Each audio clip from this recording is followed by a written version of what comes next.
If it happens, Bud Crawford, oh, absolutely. We'll be there, Stephen A. We'll see Bud Crawford and Canelo. And I want to see that fight. But I would rather see him fight Benavidez. I agree with you. Landing punches, like just the whole stat. Crawford is leading. And so I do think that it's a tough fight, but I would lean more towards Crawford simply of his, skill set. That power ain't gonna be able to sustain throughout the fight. Watch. Shannon Sharpe did not hold back as he cautioned Canelo Alvarez about the dangers of facing Terence Crawford live on air. He warned that despite fighting at 147 pounds, Crawford has consistently sparred with bigger men and handled them well. Sharpe stressed that Crawford is also moving up in weight, making him even more dangerous. His message to Canelo is clear: underestimate Crawford, and you could be making a serious mistake.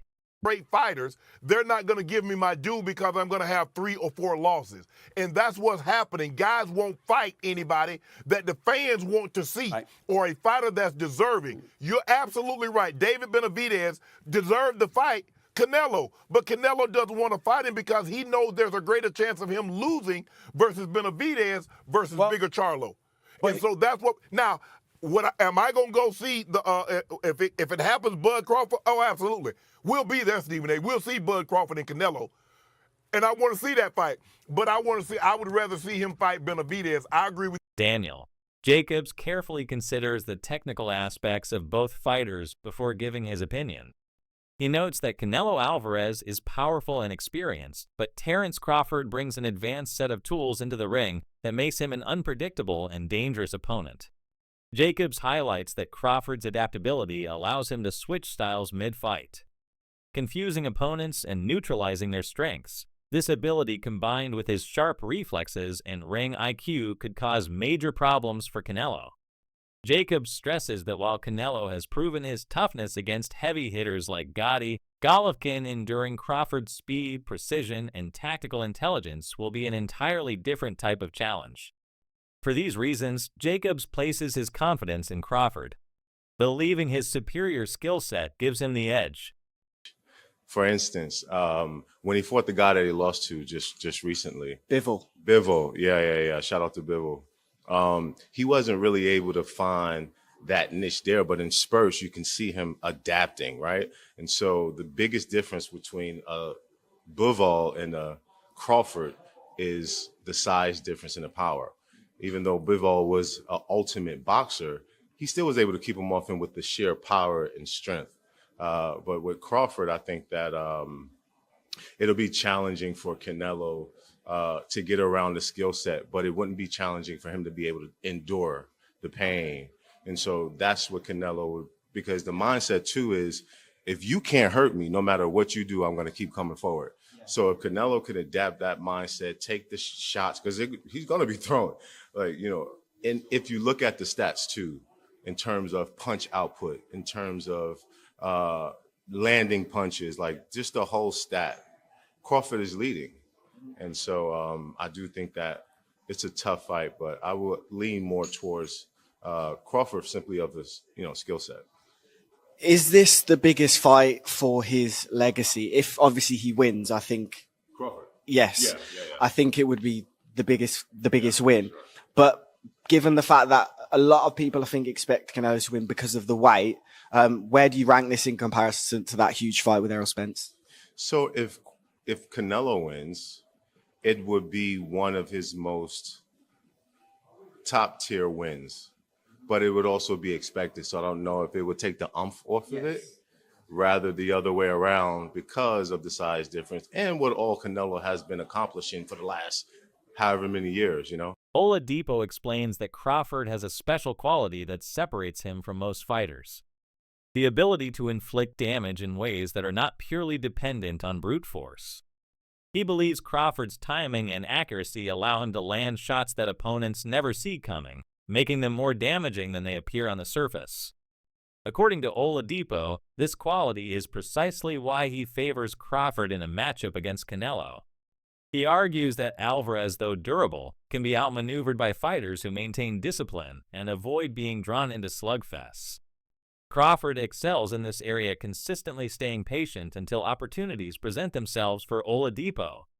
This unique combination of intelligence and punching effectiveness is why he has always leaned toward Crawford as the likely winner. To put that pressure on himself. He's done what no one's ever done before. 2-time undisputed world champion. So why not just enjoy? But obviously you want to go for that next challenge. Now for him, he wants to go for that Canelo. I would advise him not to go for that. But if he's the man and he knows how good he is himself. So I can't really say to him that do this or do that. So really, he believes in his skills. He feels he believes in his skill. Yeah. We can't answer for him. Yeah. We let him go and do it. You know what I'm saying? And we all might be wrong. Yeah. He might be even stronger than Canelo. He might pack the weight on well. Yeah. That he might do really well in there. So look, regardless, you fought them both. Like what are the differences between them? Obviously, it's weight. Canelo's strong and he's easily hit. Very easily hit. Very easily. Yeah. Compared to when I fought against Crawford, I couldn't even hit clean. Yeah. So really, that's the difference. And they both hit hard. Yeah. Because and you can see the strength. You know, when I was fighting against Crawford, I didn't think Crawford was that strong, but when he kind of moved me around a little bit, he is very strong as well. So look, yeah. But why does he need to give that much weight? He's pound for pound #1 in the world. Why does he have to go up and fight Canelo? I don't prove anything. Canelo would say payday, but Crawford wants to be 3-time undisputed. And if he does that, oh my goodness. Wow. I mean, that'll be unreal. But look, if he believes in himself, yes, go for it. Yeah. But don't do it if he's got second thoughts. If he's got second thoughts, don't do it. If he has to be 100% confident, and listen, I'll even go and help him for that if I have to. Oh, yeah? You know what I mean? Because look, I love Crawford. I think he's a lovely guy. Because I got to know him when I trained with him away from the boxing ring, away from boxing, and the guy's he's a diamond. You know what I mean? So if I can help him in any way, I'd love to do that. But look, but if I was him, just enjoy what you've got now, and don't take no risks. I think you just got to watch the Bivol blueprint, the in and out. I mean, a lot of fighters getting stick now for being runners, Tom and Jerry and whatnot. But stick to what you're good at. Boozy Ennis praises Crawford's efficiency inside the ring, pointing out that every punch he throws has a clear purpose. Unlike many fighters who sometimes waste energy on unnecessary shots, Crawford carefully calculates when and how to strike. Ennis emphasizes that this discipline reflects Crawford's high boxing IQ, allowing him to maximize both accuracy and impact by conserving energy and choosing the right moments. Crawford prevents opponents from finding openings to counter this habit, also makes him extremely dangerous over the course of long fights as he maintains stamina while gradually breaking down his rivals. Ennis believes this level of control and precision will be essential in a fight with Canelo, where every small advantage matters against such a seasoned opponent. So people don't understand. He can box and he's smart. Yes. He don't waste no punches, man. He don't waste no punches. And he's really smart, man, when it comes to that boxing game. But it was me and I'm training him. Yeah. I would have him frustrating Canelo. What I would do with him, I would hit him with some good shots, combination shots, because you know, Canelo got to be set to throw punches. That's right. That's right. You know what I mean? If what you call him, Crawford boxing move, he don't like nobody to boxing move. And that's what I think Crawford is going to do. And Diego Pacheco provides a balanced assessment by acknowledging both fighters' paths to victory. He points out that Crawford, with his sharp technique and defensive awareness, is more likely to accumulate points across 12 rounds rather than stopping a fighter as resilient as Canelo on the other hand. Pacheco recognizes Canelo's immense power, particularly to the body, which gives him a legitimate chance of scoring a knockout if he connects cleanly, according to Pacheco. This contrast highlights the styles at play: Crawford's mastery of distance and combinations against Canelo's heavy hands and pressure. The outcome, in his view, will depend on which fighter succeeds in dictating the pace of the fight. Thoughts on that Canelo versus Crawford fight? How do you see that fight going, and what's your prediction? That's a very, very good fight. You know, two great fighters. I grew up admiring them my whole life, you know, so I'm excited for that fight. I think Crawford is a hell of a fighter. You know, if it goes the distance, he might be able to get that decision win.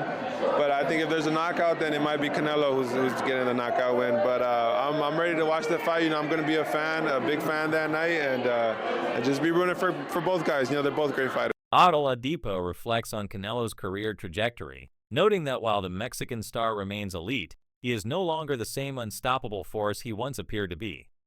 He recalls the Golovkin rematch in 2018 as the peak version of Alvarez, a night when his skill, strength, and confidence seemed unmatched. Oladipo underlines that this was 7 years ago, and since then, Canelo's performances, though still strong, have shown signs of decline. He suggests that sparring with young and hungry fighters like Jaron Boots Ennis might be an effort to regain sharpness that has naturally faded with time. This raises the question of whether Canelo's current form is enough to handle Craw, who is operating at the height of his powers. Oladipo's perspective casts doubt on whether experience alone can make up for the erosion of peak athleticism. But he fought a very, very good Canelo. I don't think that Crawford is fighting the best Canelo anymore. Again, the Canelo I'm talking about, I mean, second Golovkin fight, I thought was fucking incredible. That was, when was that? Jeez, that feels like a long, long time ago. Second Golovkin fight was 2018. So I'm saying peak Canelo, although still very, very good people, peak Canelo for me was 6 years ago. It's a long time, or 5.5 years. That's a long time. In fact, exactly 15th of September. So it'll be to the day 5 years. Have I got them? What was I talking about? Sorry, almost 7 years ago. Jeez, that's a long time ago. Where some might say peak Crawford was Errol. So, shit, I didn't realize how long ago that was. And he's clearly not that same guy anymore. He clearly isn't. He's no longer fighting elite fighters. I mean, unless you're going to say William Skull was elite, Edgar Berlanga, no, Munguia, no, Jamel, no, John Ryder, no, third Golovkin fight, no. So he's no longer fighting the best, but he still is very good, and he's still a top 168 pounder. And I think this is why people are saying it is a 50-50 fight now, because we can see the deterioration in Canelo. Like, say what you want about William Skull, Canelo looked poor in that fight as well. Everyone's like, oh, William Skull ran. Well, Canelo didn't cut off the exits. Canelo wasn't great himself. Canelo's punch output was horrendous.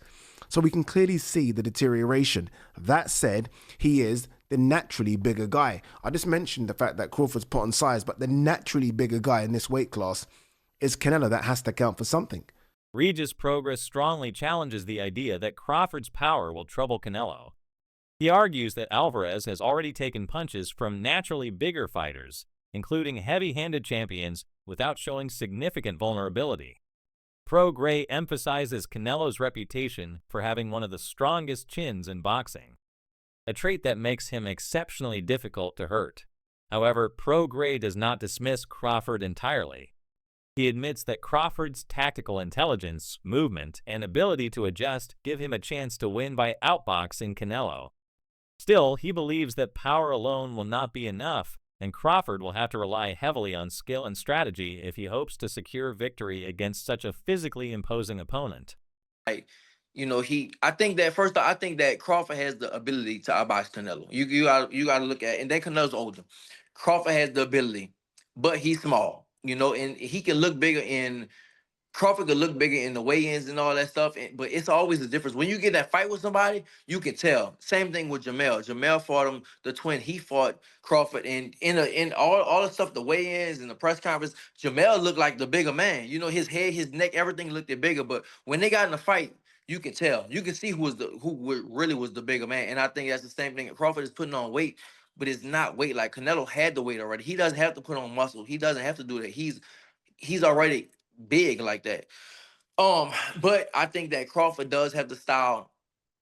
He does have the style to beat him. If you look at the people that beat him or gave him troubles, Irislan, De Lara, Austin Trout, Floyd, and Bivol, you know, they gave him trouble and stuff like that. And Skull moved around a little bit too. So I think that Crawford has that.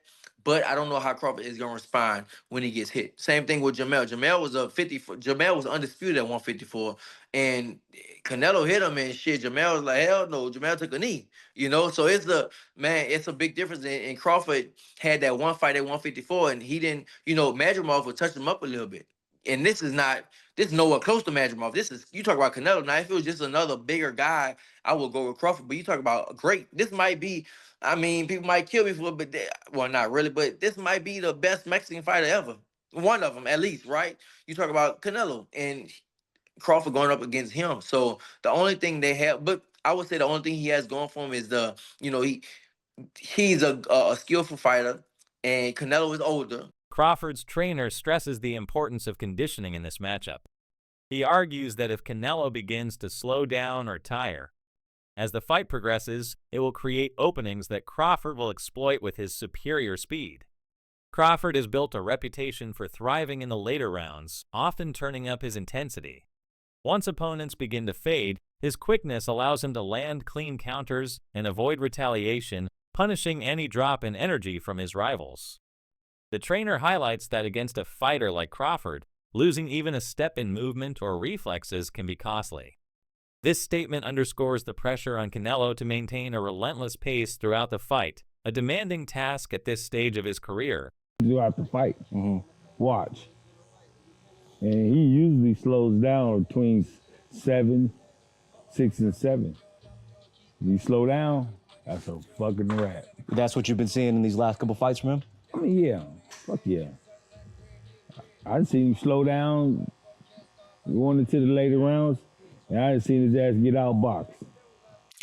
Brian McIntyre, and I will say this openly, is one of the best trainers in boxing. He absolutely knows his job, and I know he knows his job better than I know his job. So take my observation with a grain of salt. However, sometimes I get these things right, and I think that Brian McIntyre is making a miscalculation. Now, what do I mean?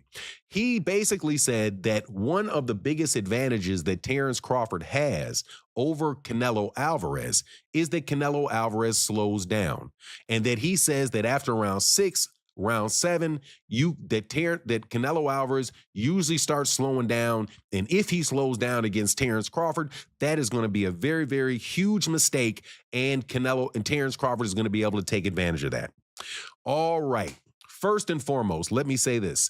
If it was the case that Terence Crawford was fighting Canelo Alvarez at 147 pounds, or even at 154 pounds, and Canelo Alvarez started slowing down, that definitely could be very, very big trouble against a guy like Terence Crawford, because Terence Crawford is an incredible counterpuncher. And if you show him any opening... Teddy Atlas provides one of the most emphatic endorsements of Crawford's chances. He describes Crawford as a complete fighter who possesses the discipline, adaptability, and mental toughness needed to win against anyone, even when moving up in weight. Atlas contends that Canelo is no longer the hungry fighter. He once was suggesting that years of fame and success have dulled his edge. He even goes so far as to call Canelo overrated in comparison to Crawford, pointing out that recent performances have shown signs of decline. It's up to you, whatever. But he's made so much money that the urgency's not there. The fire's not there. At least it wasn't there a week ago. At least I say that. It wasn't there a week ago. Maybe it'll be there now. Maybe he's the kind of guy that, and I get it, that at this point in their career, it has to be a big fight to get up. That Canelo can't get up for these fights. He couldn't get up for that fight. All right. If you want to go down that road, go ahead. But my road is still possible. That he got old, that it just doesn't have that fire no more. Oh, my God, I'm going to say this one. That maybe he's a little overrated. I listen, I know he's tremendous. He's tremendous. But could he be a tiny bit overrated? If you look at some of his biggest fights, the fights where you had to be great to win, that you fought great fighters or near great fighters, you can make the argument that he lost the first Triple G. Jose Vargas Jr. brings an insider's perspective, having shared the ring with Crawford in sparring sessions. He acknowledges Crawford's sharpness and accuracy, but expresses doubt about whether his punches carry enough weight to truly hurt someone of Canelo's durability. Vargas points out that Alvarez has already proven his ability to withstand punishment from fighters with greater natural size and power, such as Golovkin and Koval. However, Vargas also recognizes that power is not the only factor in boxing. He concedes that Crawford's timing, consistency, and ability to disrupt rhythm can frustrate even the strongest opponents. While Vargas does not believe Crawford's shots alone will deter Canelo's aggression, he acknowledges that Crawford has the skills to make the fight highly competitive and possibly win on points.